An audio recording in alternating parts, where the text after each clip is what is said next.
Buenas noches, profesor. El trabajo está conformado por Brian Steve Castro y Yuri Oyola. Vamos a hablar sobre los valores de renta fija. La renta fija, ¿qué es el mercado de renta fija? La renta fija es el emisor. El emisor garantiza la devolución del capital y de cierta rentabilidad. Las características que conforman la renta fija son la rentabilidad fija o variable, como bien lo dice, menor liquidez de los mercados monetarios, estas están a medio y largo plazo, mercado de mayoristas, mayor riesgo que mercados monetarios. ¿Qué instituciones ofertan este tipo de valores?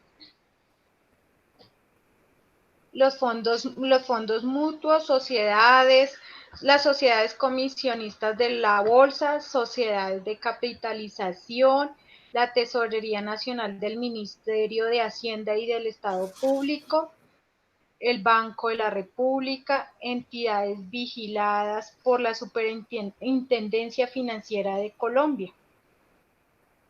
¿Qué tipo de tasas de interés ofertan las instituciones que emiten estos títulos? La tasa es simple y la tasa es compuesta.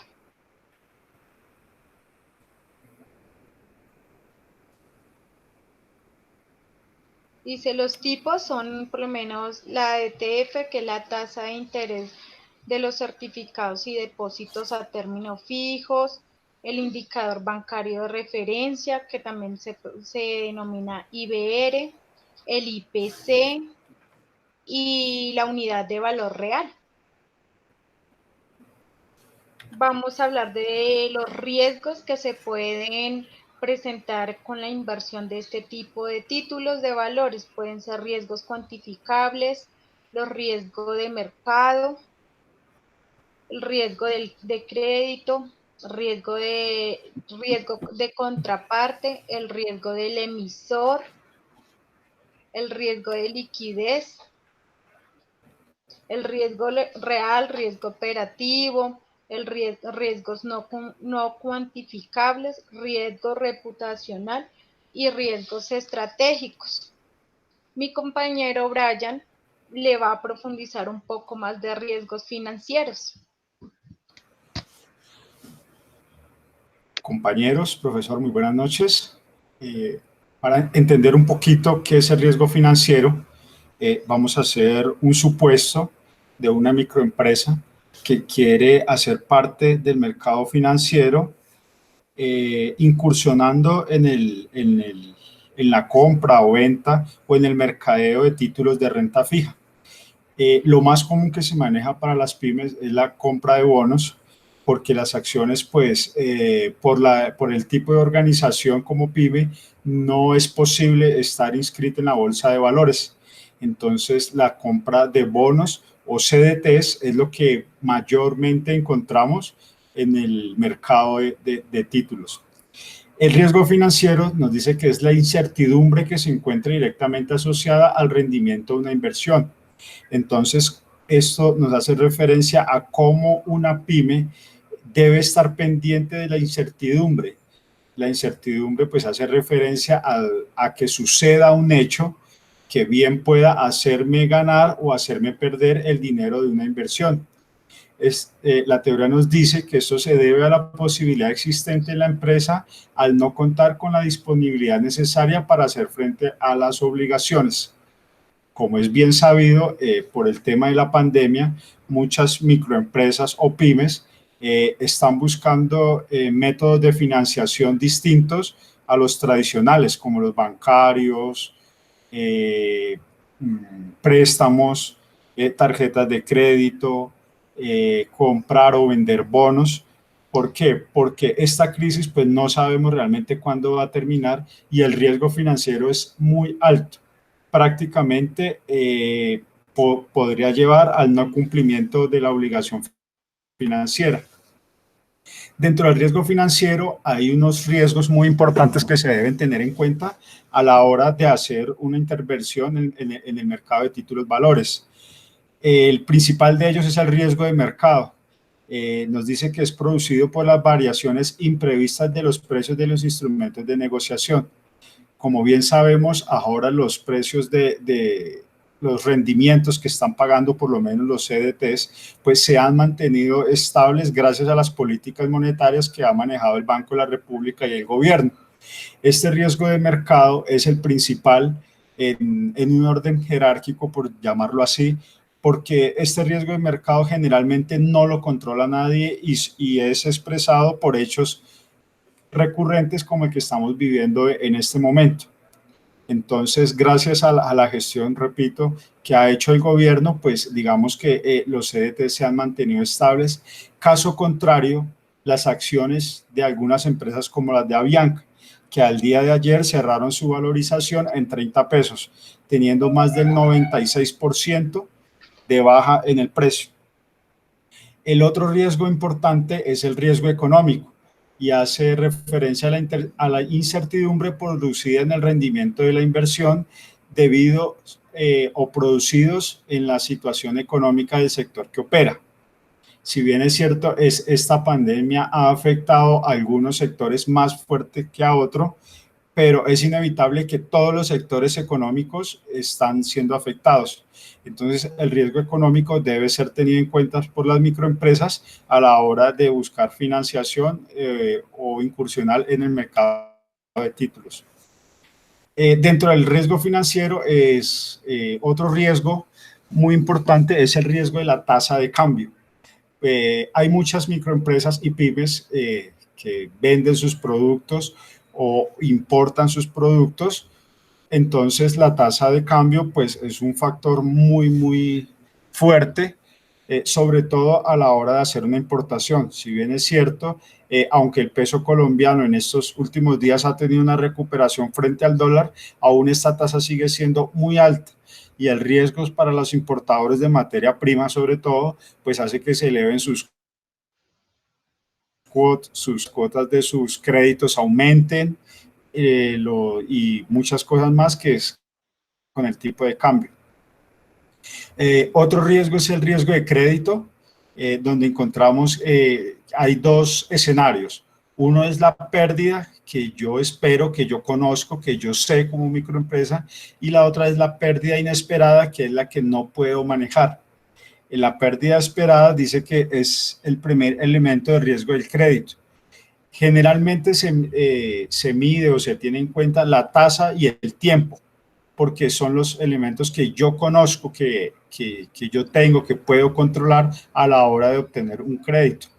Y la pérdida inesperada es la desviación que se produce entre las pérdidas crediticias. Un ejemplo de esto es que el Banco de la República decide aumentar las tasas de interés para nivelar un poco la inflación. Si bien es cierto, una microempresa tenía un CDT negociado a cierta tasa y el gobierno nacional decide bajar la tasa de interés, pues el rendimiento del CDT también va a bajar y ese es donde se puede haber afectado. Tenemos el riesgo de liquidez, donde la definición nos dice que es el riesgo de que una institución financiera no sea capaz de pagar sus compromisos en el tiempo y forma requeridos por sus acreedores. Sencillamente es cuando me declaro en quiebra porque no tengo dinero para pagar los créditos que he adquirido.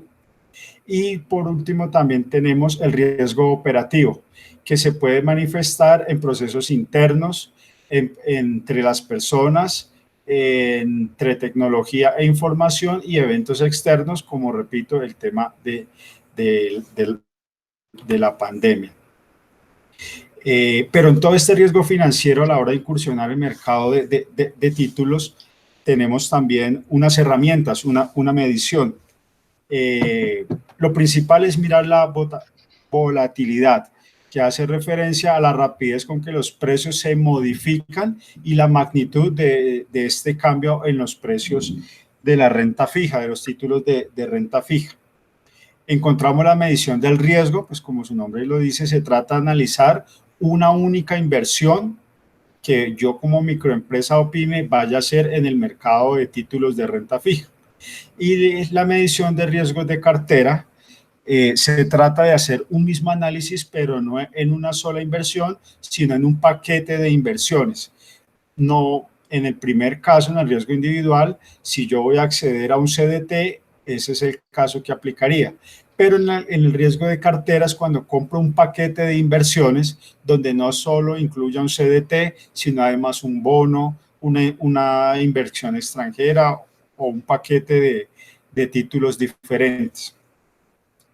Para analizar el riesgo financiero es importante conocer el nivel de confianza, y esto es la probabilidad de ocurrencia que tenga a la hora de perder, o también conocido como VAR, que generalmente el empresario o la empresa tiene que contar sobre el 90% del suceso de un riesgo. Hace un año, o el año pasado mejor, no se contaba con que esta crisis económica que se está generando a raíz de la pandemia fuera tan fuerte, pero algunos analistas tenían un colchón financiero porque su VAR siempre está al 90%. ¿Eso qué quiere decir? Que la microempresa estaba blindada de algún suceso económico a un riesgo súper alto. Es importante tener en cuenta el horizonte de la proyección, que determina la liquidez de los activos del objeto de medición. Esto lo que hace es medir a la hora de acceder yo al título de renta fija, que no me vaya a quedar sin liquidez, porque pues de nada me sirve tener un título si no va a tener liquidez para que mi empresa o mi microempresa pues siga su funcionamiento. Y la distribución de pérdidas. Nos dice que puede dar distintos valores diferentes a un mismo nivel de confianza. Volviendo al tema de las inversiones, si voy a un solo CDT, pues voy a tener una sola pérdida, que porcentualmente va a ser mucho mayor. Mientras que tengo un paquete, digámoslo así, de inversiones, pues voy a distribuir mi porcentaje de pérdida, y uno me puede dar pérdida, pero el otro ganancia. Entonces la idea es equilibrar para que haya un menor riesgo. Pero bueno, entonces el riesgo financiero para las pymes, ¿cuál es? Consideramos con la compañera que el riesgo de crédito es el riesgo que más puede afectar a una pyme. Nos dice que en la mayoría de los casos las empresas venden a sus clientes y tienen que soportar venderles a crédito. Pues esto es muy conocido como las ventas a 30, 60 y 90 días en las microempresas, donde pues por sus topes de ventas no pueden acceder a créditos mayores o en la banca de segundo piso. Entonces, estos tipos de ventas a crédito, pues el riesgo que tienen las microempresas y las pymes es que sencillamente sus clientes no les paguen, se retrasen en los pagos, no les paguen, hagan devoluciones de productos. Entonces, por eso consideramos que el riesgo de crédito es el que más está afectando actualmente a todas las pymes. El riesgo financiero dice que es el posible que la pyme no pueda esperar el vencimiento del crédito. Pues es lo que estamos viendo actualmente, donde casi el 70% de las pymes registradas en Bogotá principalmente se declararon en insolventes, no tienen liquidez para cumplir con sus obligaciones. Algunos grandes empresarios manifestaron que si había dinero o caja para pagar una obligación de nómina, pues no había caja o dinero para una obligación tributaria. Entonces, esta es la encrucijada en la que se encuentran las pequeñas empresas. El riesgo de stock hace referencia a inmovilizar mercancías o materias primas. Con esta reapertura económica que ha hecho el gobierno gradual, vemos cómo el sector pues de la manufactura y de la construcción fueron los primeros en volver o a retornar labores. Pero pues esto tiene una explicación. Es porque estos dos sectores son los que más mueven el tema de mercancías en importación y exportación de bienes. Entonces, a la hora de no producir todas sus materias primas e insumos, maquinaria, etcétera, pues están estancados y hace que pierda un valor comercial, además de la liquidez que se ha generado para hacer la inversión de estos productos. Entonces, al no haber movimiento, pues la pérdida que se genera es aún mayor. También encontramos el riesgo del tipo de interés. Volviendo al tema que les hablaba anteriormente, es el tema de subir las tasas de interés, pues porque si las bajan obviamente va a ser mucho mejor para las empresas, pero generalmente se tienen que subir las tasas de interés para poder controlar el tema de la inflación. Esto no tiene ningún tipo de contemplación a la hora de haber solicitado o haber hecho una inversión, porque son medidas o decretos nacionales. Entonces, a la hora de subir la tasa de interés, si hemos adquirido una inversión, pues va a ser una ganancia. Pero si somos nosotros quien la hacemos, pues en su defecto vamos a tener una pérdida. Y aquí encontramos en los riesgos de crédito, el gobierno ha establecido una tasa de usura que no puede ser mayor o ya es castigada si supera el 28.43%. Sin embargo, vemos cómo los bancos de primer nivel o bancos comerciales tienen las tasas de interés, esto es en porcentaje efectivo anual, están muy cerca y casi igual a superar esta tasa. Lo que quiere decir es que el consumidor en la microempresa tiene que acceder a créditos que en ocasiones son mayores que si lo buscara de financiamiento de un particular. Y aquí algunos ejemplos como Bancolombia, que tiene una tasa del 25.35%, Colpatria, que es uno de los más altos con el 28.36, seguido del BBVA con el 28.17, acercándose por muy poco a la tasa de usura que ha establecido el gobierno. Muchas gracias.